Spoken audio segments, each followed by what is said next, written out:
Apa yang dikatakan Rasulullah Shallallahu Alaihi Wasallam tentang Umar bin Khattab? Hampir dipastikan semua umat Islam akan mengenal sosok Umar bin Khattab radhiyallahu anhu, keberanian, keadilan, kecerdasan, sikap kritis, keras dan ketegasannya, sekaligus kelembutan, kesedihan dan mudah tersentuh, adalah dua kondisi berlawanan yang menyatu dalam pribadi Umar. Terutama keberaniannya, telah terkenal sejak dia belum memeluk Islam, jagoan dan ahli berkelahi yang selalu memenangkan pertandingan adu kekuatan di pasar Ukas. Namun keberanian dan kekuatan ini pula lah yang akhirnya mengantarkan pada hidayah Allah Subhanahu wa Ta'ala, ketika membentur keberanian dan kekuatan iman yang dimiliki adiknya, Fatimah binti Khattab. Kisah keislamannya ini berawal ketika tokoh-tokoh kafir Quraisy seperti Abu Jahal bin Hisham, Uqbah bin Nafiq Del-Dotnya gagal membunuh Nabi Shallallahu Alaihi Wasallam, sementara dakwah Islam semakin meluas, dan beberapa orang sahabat berhasil hijrah ke Habsyi, dan beribadah dengan tenang di bawah lindungan Raja Najasyi. Sebagai jagoan terkuat di Makkah, Umar merasa harus ia sendiri yang membunuh Muhammad, yang dianggapnya telah murtad dan memecah belah kaum Quraisy serta memaki dan menghina agama nenek moyangnya. Umar pergi ke rumah Al-Arkam, tempat Rasulullah Shallallahu Alaihi Wasallam mengajarkan Islam kepada sahabat-sahabat beliau. Di tengah perjalanan ia bertemu Nuaim bin Abdullah, yang menanyakan kepergiannya dengan pedang terhunus. Begitu mengetahui niatnya untuk membunuh Rasulullah Shallallahu Alaihi Wasallam, Nuaim justru mencela Umar, hendaknya engkau meluruskan urusan keluargamu dulu sebelum urusan Bani Manaf. Sesungguhnya adikmu sendiri Fatimah binti Khattab dan suaminya yang juga anak pamanmu, Said bin Zaid telah mengikuti ajaran Muhammad, merekalah yang harus engkau selesaikan urusannya. Betapa geramnya Umar mendengar penjelasan Nuaim bin Abdullah, diblokkanlah langkahnya menuju rumah Said bin Zaid dengan kemarahan yang memuncak. Saat itu, di rumah Said juga ada Khabab ibnu Arat yang sedang mengajarkan ayat-ayat Al-Quran pada mereka. Mendengar kedatangan Umar, Khabab langsung bersembunyi, Said membukakan pintu dan Fatimah menyembunyikan lembaran mushaf Al-Quran. Begitu melihat Said, kemarahan Umar tidak bisa dibendung lagi, seolah kemarahannya kepada Nabi Shallallahu Alaihi Wasallam ditumpahkan semua kepada adik iparnya tersebut. Dibentaknya Said sebagai murtad dan memukulnya hingga terjatuh. Fatimah mendekat untuk membela suaminya, tapi dipukul oleh Umar pada wajahnya. Sungguh keadaan yang mengenaskan dan membahayakan bagi kedua suami istri TSB. Umar sudah menduduki dada Said, satu pukulan telak dari jagoan Ukas itu bisa jadi akan membunuhnya. Namun tiba-tiba terdengar pekikan keras dari Fatimah, "Hai musuh Allah, kamu berani memukul saya karena saya beriman kepada Allah. Hai Umar, perbuatlah apa yang engkau suka, karena saya akan tetap bersaksi bahwa tiada Tuhan melainkan Allah, dan bahwa Muhammad adalah Rasulullah." Umar tersentak bagai disengat listrik, pekikan itu seakan menembus ulu hatinya terkejut dan heran. Umar bin Khattab adalah seorang lelaki yang sering dilukiskan sebagai, jika ia berbicara, maka orang akan terpaksa mendengarkannya, jika berjalan, langkahnya cepat bagai dikejar orang, jika berkelahi maka pukulannya adalah pukulan maut yang mematikan. Tetapi ternyata ada orang yang berani menentangnya, seorang wanita lagi, dan adiknya pula. Kekuatan apa yang bisa membuatnya berani menentang kalau tidak kekuatan yang maha hebat, kekuatan iman? Mulailah percik hidayah menghampirinya. Kemarahannya mereda, dimintanya lembar-lembar Al-Quran yang dipegang Fatimah. Tetapi sekali lagi jagoan duel di pasar Ukas ini seakan tak berkutik ketika adiknya TSB berkata dengan tegas, "Tidak mungkin, ia tidak boleh disentuh kecuali oleh orang-orang yang suci. Pergilah, mandilahlah dan bersuci." Bagai anak kecil yang penurut, Umar pun berlalu, sesaat kemudian kembali dengan jenggot yang mengucurkan air. Diberikanlah lembaran mushaf yang berisi surah Taha ayat 1-6. Makin kuatlah hidayah Allah membuka mata hatinya. Setelah ayat-ayat tersebut dibacanya, meluncurlah kata-kata dari mulutnya, "Tidak pantas bagi Allah yang ayat-ayatnya sebegini indahnya, sebegini mulianya mempunyai sekutu yang harus disembah, tunjukkanlah padaku di mana Muhammad."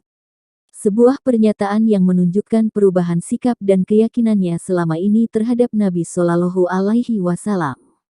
Khabbab bin Arat pun keluar dari persembunyiannya dan berkata, "Bergembiralah Umar, sesungguhnya Nabi telah bersabda tentang dirimu." Beliau berdoa, "Ya Allah, kuatkanlah Islam dengan salah satu dari dua Umar, Umar bin Hisham Abu Jahal atau Umar bin Khattab, dan engkau dipilih Allah untuk memperkuat Islam." Khabbab mengantarkan Umar ke rumah Al-Arkam di dekat Safa. Di sana ia ditemui Nabi Shallallahu Alaihi Wasallam. Beliau memegang ujung baju Umar dan berkata, "Masuklah kamu ke dalam Islam wahai Ibnu Al-Khattab. Ya Allah, berilah hidayah kepadanya." Umar pun bersyahadat, maka bertakbirlah para sahabat yang hadir, dengan takbir yang bisa didengar hingga sepanjang jalan di kota Mekkah, bahkan juga sampai ke Qadotbah. Benarlah doa Nabi SAW, keislaman Umar mengguncangkan kaum musyrik dan menorehkan kehinaan bagi mereka, tetapi sebaliknya memberikan kehormatan, kekuatan dan kegembiraan bagi orang muslim. Tidak seperti mualaf sebelumnya yang umumnya menyembunyikan keislamannya, Umar sebaliknya. Diingatnya siapa yang paling memusuhi Nabi Shallallahu Alaihi Wasallam, siapa lagi kalau bukan Abu Jahal. Umar mendatangi rumahnya dan menggebrak pintunya. Begitu Abu Jahal keluar, Umar memberitahukan keislamannya. Abu Jahal menutup pintu dan masuk kembali ke rumahnya. Begitupun ketika diberitahukan kepada pamannya, Al-Ash bin Hashim, dia justru masuk ke rumah. Biasanya mereka berdua ini kalau bertemu dengan orang yang masuk Islam, mereka menangkap dan menyiksanya. Ketika kembali kepada Nabi Shallallahu Alaihi Wasallam, Umar menginginkan orang-orang Islam untuk tidak sembunyi-sembunyi lagi karena menurut pendapatnya, mereka ini dalam kebenaran, hidup ataupun mati. Pendapatnya ini dibenarkan oleh Nabi Shallallahu Alaihi Wasallam dan beliau menyetujui keinginan Umar. Beliau mengeluarkan orang-orang Muslim dalam dua kelompok. Kelompok pertama dipimpin Hamzah, yang telah memeluk Islam 3 hari mendahului Umar, dan kelompok kedua dipimpin Umar sendiri.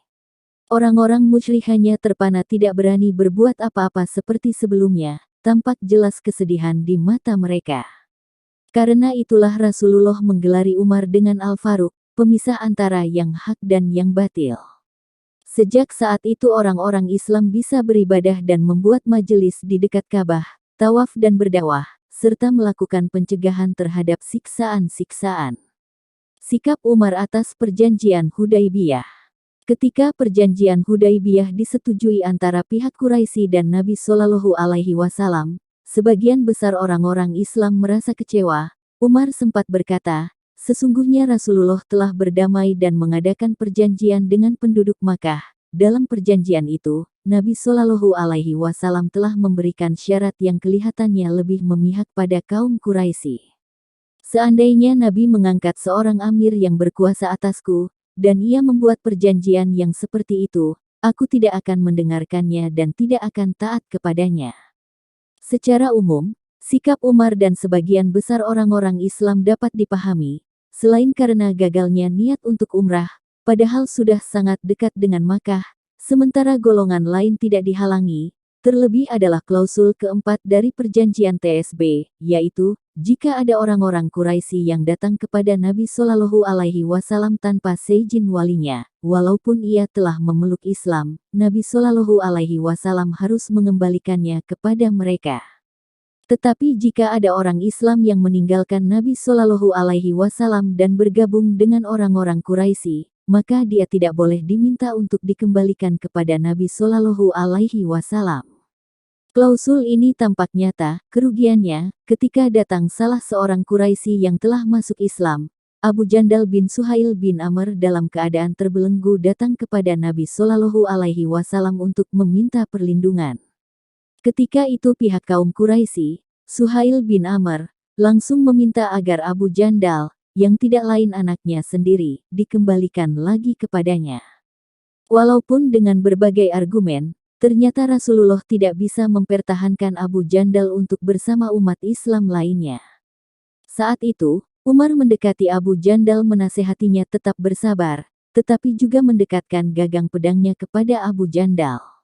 Sebenarnya ia berharap Abu Jandal akan mengambil pedang TSB, dan membabatkan ke tubuh ayahnya, tetapi itu tidak dilakukan oleh Abu Jandal. Sikapnya yang temperamental dan tegas dengan kebenaran, memaksanya untuk menemui Rasulullah Shallallahu Alaihi Wasallam setelah perjanjian ini dikukuhkan. Ia berkata kepada Rasulullah Shallallahu Alaihi Wasallam, "Ya Rasulullah, bukankah kita berada di atas kebenaran dan mereka di atas kebatilan?"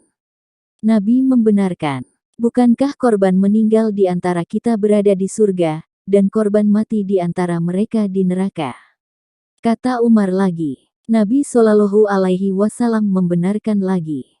Umar berkata lagi, "Lalu mengapa kita harus merendahkan agama kita dan kembali, padahal Allah belum memberikan keputusan antara kita dan mereka?" Nabi Shallallahu Alaihi Wasallam menjawab, "Wahai Ibnul Khattab, aku adalah Rasul Allah, dan aku tidak akan mendurhakainya. Dia penolongku, dan sekali-kali dia tidak akan menelantarkan aku." Bukan namanya Umar Al-Faruq. Kalau ia berhenti dengan penjelasan seperti itu, ia berkata lagi, "Bukankah engkau telah memberitahukan kepada kami, kita akan mendatangi Ka'bah dan tawaf di sana? Apakah aku pernah menjanjikan kita melakukannya tahun ini?" Kata Nabi Shallallahu Alaihi Wasallam. "Tidak, ya Nabi," jawab Umar. Maka Nabi Shallallahu Alaihi Wasallam menegaskan, "Kalau begitu, engkau akan pergi ke Ka'bah dan tawaf di sana." Walau tidak bisa lagi mendebat Nabi Shallallahu Alaihi Wasallam, kemudian Umar mendatangi Abu Bakar dan menyampaikan keresahan yang dirasakannya dan sebagian besar orang Islam lainnya. Tetapi Abu Bakar memberikan jawaban yang sama dengan Nabi Shallallahu Alaihi Wasallam, dan akhirnya ia menasihati Umar, "Patuhlah engkau kepada perintah dan larangan beliau sampai engkau meninggal dunia. Demi Allah, beliau berada di atas kebenaran." Tak lama berselang, turunlah wahyu Allah, "Sesungguhnya kami telah memberikan kepadamu kemenangan yang nyata." Quran Surat Al-Fat ayat 1.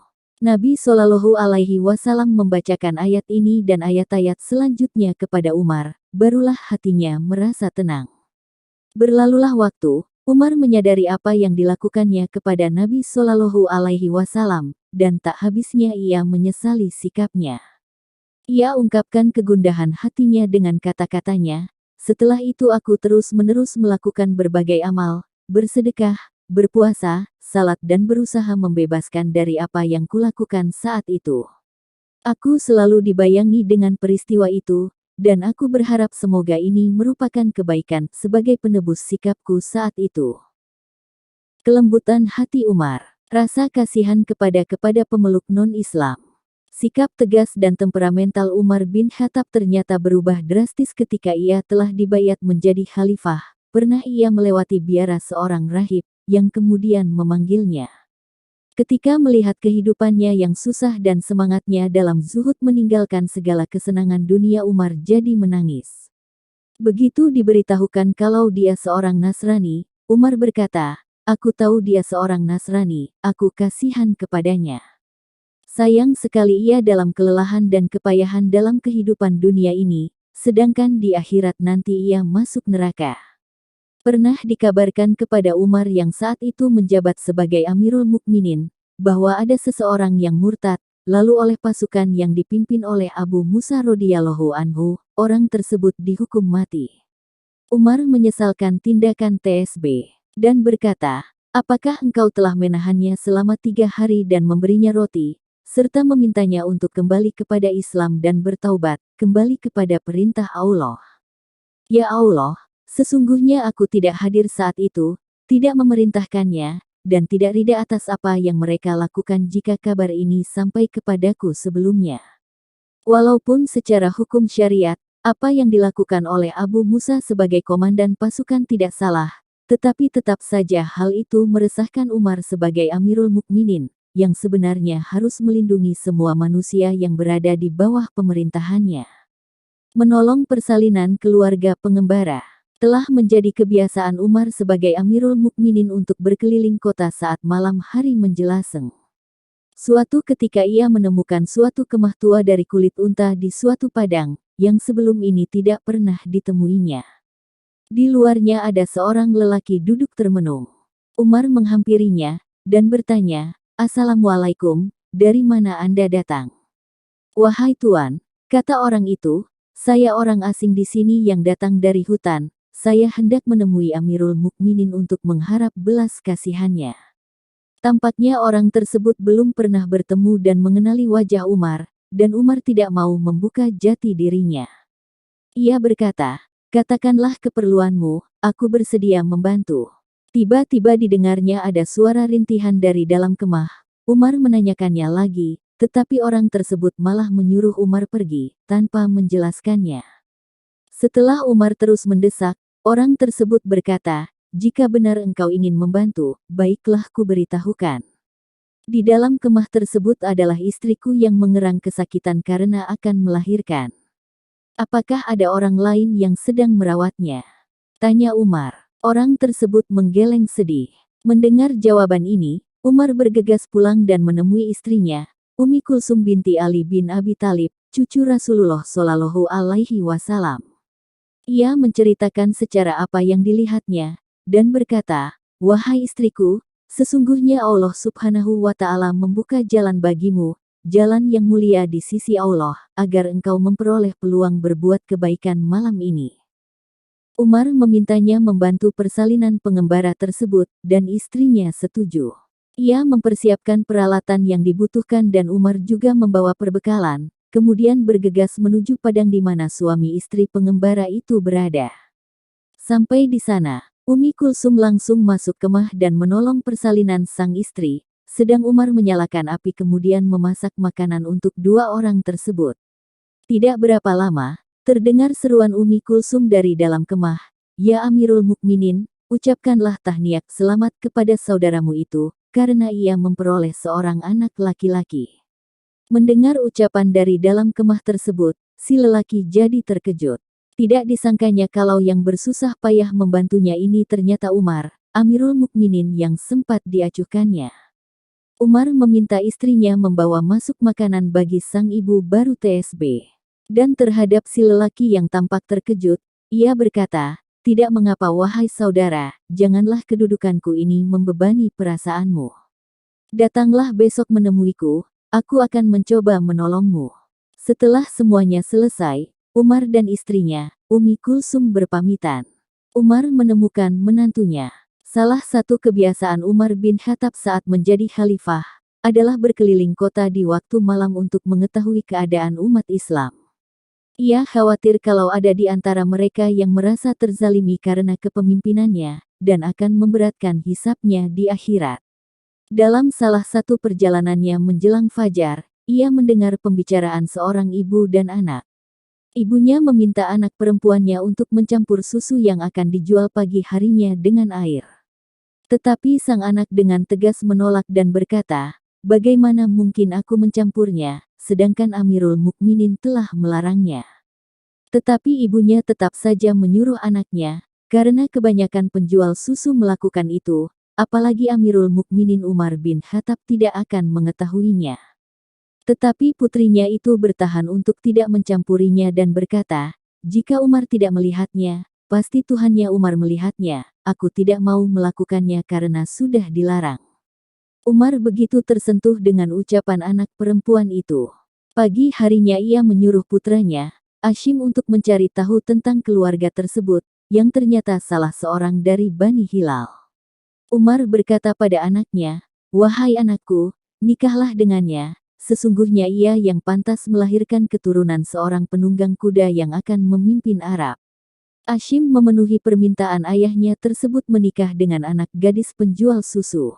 Dari pernikahannya itu, istrinya melahirkan seorang anak perempuan, yang kemudian dinikahi Abdul Aziz bin Marwan.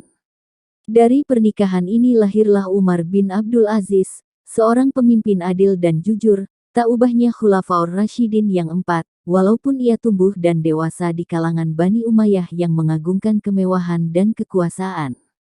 Seorang pemimpin yang zuhud, sederhana dan wara, sebagaimana kakek buyutnya, Umar bin Khattab, sehingga ia sering disebut Khulafaur Rasyidin yang kelima.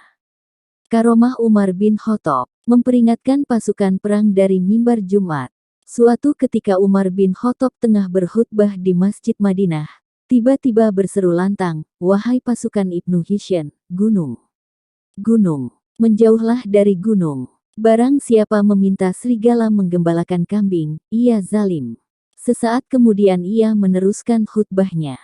Tentu saja para jamaah Jumat saat itu saling berpandangan tak mengerti, apa maksud dari Amirul Mukminin dengan perkataannya TSB. Usai salat, Ali bin Abi Thalib menghampiri Umar dan menanyakan apa yang terjadi. "Engkau mendengarnya?" tanya Umar. "Tentu saja, dan juga semua orang di dalam masjid," kata Ali. Umar menjelaskan, kalau dengan hatinya ia melihat orang-orang musyrikin bersiap menyerang pasukan muslim melalui pundak-pundak mereka, mereka akan melewati gunung. Jika orang mukmin berpaling dari gunung, mereka dapat menyerang dan menang, tetapi jika mereka melintasi gunung, mereka yang akan hancur. Karena itu aku berteriak memperingatkan mereka. Sebulan kemudian ada pembawa berita ke Madinah tentang kemenangan pasukan muslimin. Pada hari peperangan itu terdengar suara seperti suara Umar memperingatkan, "Wahai pasukan Ibnu Hisham, gunung, gunung, menjauhlah dari gunung." Mereka mengikuti suara tersebut sehingga Allah memberi kemenangan kepada mereka. Berkirim surat kepada Sungai Nil. Mesir ditaklukkan pasukan Muslim dan Amr bin Ash diangkat sebagai gubernur Mesir. Suatu saat ia didatangi sekelompok penduduk sekitar Sungai Nil karena sungai itu sedang kering. Mereka berkata, "Wahai gubernur, saat ini Sungai Nil sedang kering. Kami biasa melakukan suatu tradisi, dan Sungai Nil itu tidak akan mengalirkan air kecuali jika kami memenuhi tradisi tersebut." Waktu Amr bin Ash menanyakan tentang tradisi tersebut, mereka menjelaskan bahwa setelah berlalu 11 hari dari bulan tersebut, mereka mencari seorang gadis untuk dikurbankan. Mereka meminta kerelaan orang tuanya, kemudian gadis ini didandani dan diberi perhiasan yang paling indah, dan akhirnya dilemparkan ke Sungai Nil sebagai persembahan. Jika semua itu dilakukan, biasanya Nil akan mengalirkan airnya lagi. Tentu saja Amr bin Ash melarang dilanjutkannya tradisi yang seperti itu, karena Islam menghancurkan tradisi-tradisi jahiliyah yang merusak. Kembalilah penduduk sekitar Nil ini ke rumahnya masing-masing dan sungai itu tetap dalam keadaan kering, hingga hampir saja mereka memutuskan untuk pindah. Melihat keadaan yang memprihatinkan masyarakat itu, Amr bin Ash mengirim surat pada Umar bin Khattab dan menceritakan keadaan tersebut. Umar membalas surat Amr bin Ash dan membenarkan tindakan yang diambilnya untuk menghentikan tradisi kuno TSB. Selain itu Umar juga menyelipkan suatu surat lain, yang ditujukan untuk Sungai Nil. Amr diminta untuk melemparkan surat tersebut ke dalam Sungai Nil yang sedang kering. Isi surat tersebut adalah sebagai berikut. Dari hamba Allah, Umar bin Khattab, Amirul Mukminin, kepada hamba Allah Nil di Mesir, Amma Ba'du. Jika engkau mengalir dari dirimu sendiri, maka janganlah kamu mengalir. Namun jika Allah yang mengalirkan, maka mintalah kepada Zat yang Maha Kuat untuk mengalirkanmu. Amr melemparkan surat tersebut ke Sungai Nil pada malam harinya, sehari sebelum peringatan Hari Raya Salib. Pada pagi harinya, Sungai Nil telah terisi air sedalam 16 hasta hanya dalam semalam, dan mengalir terus hingga sekarang. Sungguh dengan izin Allah, tradisi kuno yang berjalan ratusan bahkan ribuan tahun telah dihancurkan oleh secarik surat Umar bin Khattab. Kekhawatiran Umar sebagai Amirul Mukminin. Cambuklah aku sebagai tindakan balas. Umar sedang sibuk dengan suatu urusan penting, ketika seseorang datang untuk mengadukan kalau dirinya dizalimi oleh seseorang. Umar yang merasa terganggu, menjadi marah dan mencambuk orang tersebut, sambil berkata, "Ketika aku menyediakan waktu untuk menerima pengaduan, engkau tidak datang. Sekarang ketika aku sedang sibuk dengan suatu urusan penting, engkau datang mengganggu." Menerima perlakuan ini, orang itu berlalu meninggalkan Umar. Sesaat kemudian Umar sadar apa yang telah dilakukannya. Sebagai seorang Amirul Mukminin, tidak seharusnya ia menzalimi orang yang mengadu kepadanya. Umar mengirim seseorang untuk menjemput orang tersebut. Ketika dia datang, Umar menyodorkan cambuk yang tadi dipakainya untuk mencambuk, dan berkata, "Cambuklah aku sebagai tindakan balas, karena aku telah menzalimimu." "Tidak," kata orang itu, "aku telah memaafkanmu karena Allah."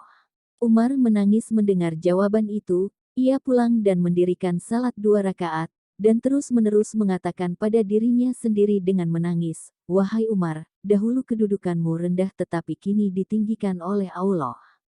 Dahulu engkau sesat tetapi kini diberi hidayah oleh Allah. Dahulu kamu hina tetapi kini Allah memuliakan dan menjadikanmu seorang khalifah. Namun ketika salah seorang dari mereka memohon keadilan, engkau malah memukul dan menyakitinya. Hari kiamat nanti, apa yang akan engkau katakan kepada Allah sebagai alasan? Apa setiap orang Islam mampu membeli tepung yang baik?" Satu saat ketika sedang makan, pembantunya memberitahukan kalau seorang sahabat, Utbah bin Abi Farkat, datang untuk menemuinya, dan Umar mengizinkannya. Utbah masuk dan duduk bersama Umar dan dipersilahkan untuk makan roti bersamanya. Utbah kesulitan untuk menelan roti tersebut karena terlalu keras. Ia berkata, "Padahal engkau mampu membeli makanan dari tepung yang empuk. Apakah setiap orang Islam mampu membeli tepung yang baik?"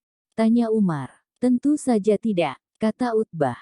"Sungguh menyesal," kata Umar, "engkau menginginkan agar aku menghabiskan seluruh kenikmatan hidupku di dunia ini." Memang telah menjadi komitmen Umar ketika dibayat sebagai khalifah, kalau terjadi kelaparan pada umat Islam, akulah orang pertama yang akan mengalami kelaparan. Dan jika terjadi kemakmuran bagi umat Islam, aku adalah orang terakhir yang merasakan kemakmuran itu. Dan inilah yang dilihat oleh sahabat Utbah, dan juga sahabat-sahabat lainnya, bagaimana Umar menjalani kehidupannya sebagai khalifah. Bagaimana dan dari mana asal susu ini? Suatu kali seseorang membawakan segelas susu untuk Umar. Umar yang memang sedang kehausan segera saja meminum susu TSB, tetapi dirasakannya ada yang aneh dengan susu tersebut. Ia pun bertanya, "Bagaimana dan dari mana susu ini?" "Di hutan sana ada seekor unta sedekah," kata orang itu. "Ketika aku berjalan di sana, orang-orang sedang memerah susu unta tersebut. Mereka memberikan segelas susu kepadaku, yang kemudian kuberikan kepadamu." "Astagfirullah," kata Umar. Ia memasukkan tangannya ke mulutnya, dan berusaha untuk memuntahkan semua susu yang telah diminumnya. Ia tidak ingin ada barang syubhat yang masuk ke perutnya. "Itu berarti aku mendapatkan lebih dari hakku yang halal." Ketika Bahrain ditaklukkan, didatangkanlah sejumlah besar kesturi ke kota Madinah. Umar pun berkata, "Apakah ada di antara kalian yang mau menimbang dan membagi-bagikan kesturi ini pada umat Islam?" "Saya bersedia menimbangnya," kata Atikah, yang tidak lain istri Umar sendiri. Tetapi Umar mengabaikannya dan sekali lagi mengulang pertanyaannya. Karena tidak ada yang menjawab, atau bisa juga sungkan karena Atikah, istri Amirul Mukminin telah mengajukan diri, sekali lagi Atikah yang menyatakan kesediaannya, dan Umar pun masih mengabaikannya. Ketika untuk ketiga kalinya Atikah mengajukan dirinya, Umar berkata, "Aku tidak suka kamu meletakkan kesturi itu di timbangan dengan tanganmu, kemudian kamu menyapukan tangan yang berbau kesturi ke badanmu, karena itu berarti aku mendapatkan lebih dari hakku yang halal." Petik 2. Apakah engkau mengira bahwa sabda Nabi Shallallahu Alaihi Wasallam akan terjadi pada zamanku? Seusai Perang Hunain, ketika orang-orang Ansar merasa tidak puas dengan cara Nabi Shallallahu Alaihi Wasallam membagi ganimah, beliau mengumpulkan mereka dan menjelaskan alasannya. Setelah itu beliau bersabda, bahwa orang-orang Ansar suatu ketika akan menerima perlakuan berat sebelah dan tidak adil dari mereka yang sedang berkuasa. Suatu ketika Umar membagi-bagikan pakaian kepada umat Islam. Usaid bin Hudair, salah seorang tokoh sahabat Ansar, melihat seorang pemuda Quraisy memakai pakaian pemberian Umar yang lebih bagus daripada yang diterimanya. Ia pun berkata, "Benarlah Allah dan Rasul-Nya." Ketika Umar diberitahu tentang penuturan Usaid, segera saja ia menemui Usaid, yang saat itu sedang salat. Dengan sabar Umar menunggunya sampai selesai salat. Setelah itu ia berkata, "Wahai Usaid, apakah engkau mengira bahwa sabda beliau itu, yakni sabda beliau seusai Perang Hunain akan terjadi pada zamanku ini? Sesungguhnya pakaian itu telah aku berikan kepada seseorang yang mengikuti Perang Badar dan Uhud, dan juga Bayatul Aqobah, dan pemuda Quraisy itu telah membeli pakaian tersebut darinya." Setelah mendengar penjelasan tersebut, Usaid berkata, "Demi Allah, aku mengira hal itu tidak akan terjadi pada zamanmu." Dalam kasus yang sama, Muhammad bin Maslamah Ra, seorang sahabat Ansar juga, 2 kali bertemu dengan orang Quraisy yang berpakaian bagus, dan mereka berkata kalau diberi oleh Amirul Mukminin, yakni Umar bin Khattab. Sejenak kemudian ia bertemu seorang Ansar yang berpakaian jelek, yang juga diberi oleh Umar. Maka, ketika ia masuk ke dalam masjid Nabi Shallallahu Alaihi Wasallam, ia pun berseru agak keras, "Allahu Akbar, sungguh benarlah Allah dan Rasul-Nya." Ibnu Maslamah mengulang ucapannya tersebut sampai 2 kali. Umar yang mendengar ucapannya tersebut segera menghampirinya dan menanyakan maksudnya, tetapi Ibnu Maslamah menunda menjawabnya hingga ia selesai salat sunnah. Usai salat, ia menemui Umar dan menceritakan apa yang ditemuinya dalam perjalanan, dan juga sabda Nabi Shallallahu Alaihi Wasallam kepada orang-orang Ansar setelah berakhirnya Perang Hunain. Kemudian ia berkata, "Sungguh aku tidak ingin dan tidak senang, sabda Nabi Shallallahu Alaihi Wasallam tersebut terjadi pada zamanmu ini." Umar menangis mendengar penuturan tersebut, dan berkata, "Aku memohon ampunan kepada Allah, sungguh aku tidak akan mengulanginya lagi." Naiklah, ini giliranmu. Pada tahun 16 Hijriah, pasukan Muslim mengepung kota Al-Quds, di mana di sana terdapat Baitul Maqdis, Masjidil Aqsa, dan setelah beberapa waktu lamanya, akhirnya Gubernur Al-Quds, Beatrice Sovernius bersedia menyerahkan kota tersebut, khususnya Baitul Maqdis, tetapi langsung kepada Amirul Mukminin, Umar bin Khattab. Karena itu komandan pasukan mengirim surat untuk meminta kehadiran Umar ke sana. Umar langsung menanggapi permintaan tersebut. Ia berangkat dengan hanya seorang pembantunya dan 1 tunggangan kuda atau onta. Ketika sampai di luar kota Madinah, Umar berkata kepada pembantunya, "Wahai gulam, kita berdua hanya memiliki 1 tunggangan. Jika saya naik dan engkau berjalan kaki, artinya aku menzalimimu. Jika engkau naik dan aku berjalan kaki, engkau yang menzalimiku. Jika kita berdua naik, kita menzalimi tunggangan kita. Kalau begitu bagaimana sebaiknya, ya Amirul Mukminin? Marilah kita bagi 3 periode waktu, pertama aku yang menaikinya, kedua engkau yang menaikinya, dan ketiga, biarlah tunggangan kita melenggang tanpa beban." Pelayannya tersebut menyetujuinya. Umar memperoleh giliran pertama menaikinya. Setelah waktu yang disepakati habis, ganti sang pelayan yang menaikinya, dan setelah waktunya habis, mereka berdua membiarkan tunggangannya bebas. Begitulah giliran itu bergulir terus. Ketika telah memasuki pintu kota Al-Quds, ternyata bertepatan dengan selesainya giliran Umar, dan ia turun sambil berkata kepada pembantunya, "Kini giliranmu, naiklah." Sang pembantu berkata, "Wahai Amirul Mukminin, engkau jangan turun dan saya tidak mungkin naik. Kita telah sampai di kota tujuan, di sana ada peradaban, kemajuan dan berbagai pemandangan modern. Jika kita datang dengan keadaan ini, saya naik sedang engkau menuntun, tentu mereka akan merendahkan dan mentertawakan kita. Dan itu akan mempengaruhi kemenangan kita." Tetapi dengan tegas Umar berkata, "Naiklah, ini giliranmu.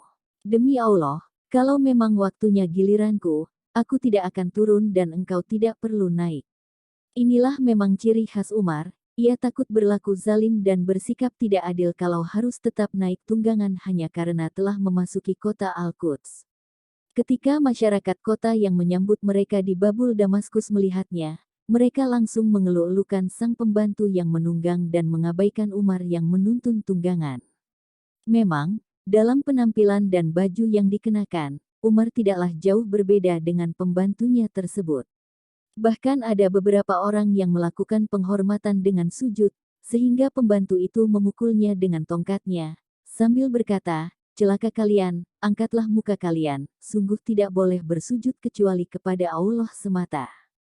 Ketika tiba di hadapan Gubernur Beatrice Sovernius dan pasukan muslimin, barulah mereka tahu kalau Amirul Mukminin Umar bin Khattab itu adalah yang berjalan menuntun tunggangan, karena mereka menyapa dan menyalaminya. Gaji Umar bin Khattab sebagai Amirul Mukminin.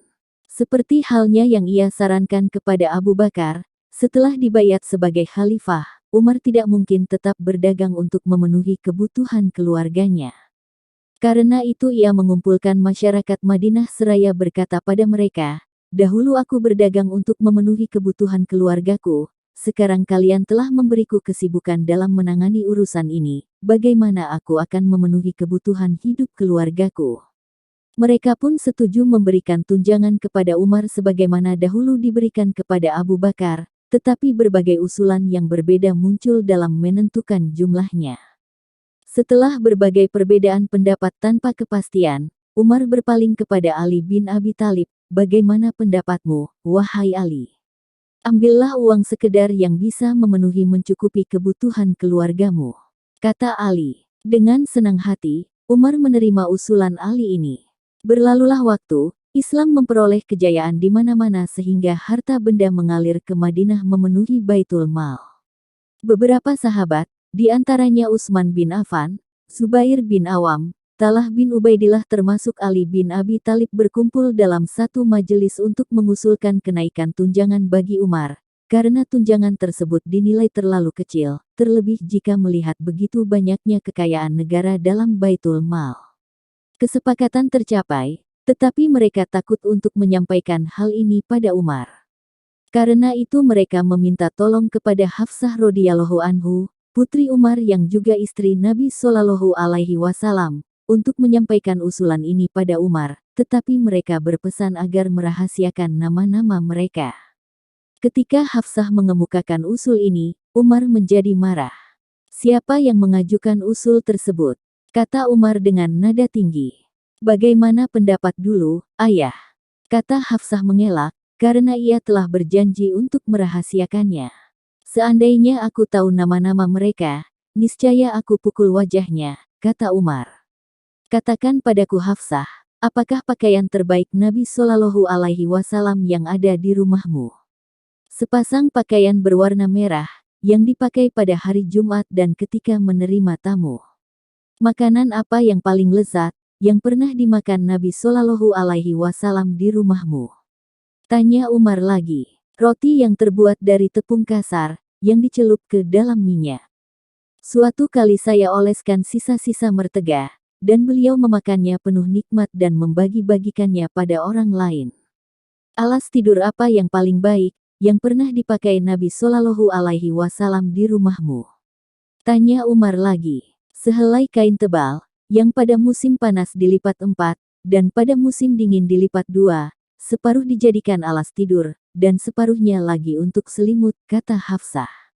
Umar kemudian berkata, "Sekarang pergilah, katakan pada mereka Rasulullah telah mencontohkan pola hidup seperti ini dan aku mengikuti beliau. Nabi Shallallahu alaihi wasallam, Abu Bakar dan aku bagaikan 3 orang musafir yang menempuh suatu jalan. Musafir pertama telah sampai dengan perbekalannya, musafir kedua telah mengikuti jejak musafir pertama. Dan yang ketiga ini baru saja memulai perjalanannya, kalau ia mengikuti jejak keduanya, ia akan sampai kepada mereka, jika tidak maka ia tidak akan pernah bertemu mereka lagi."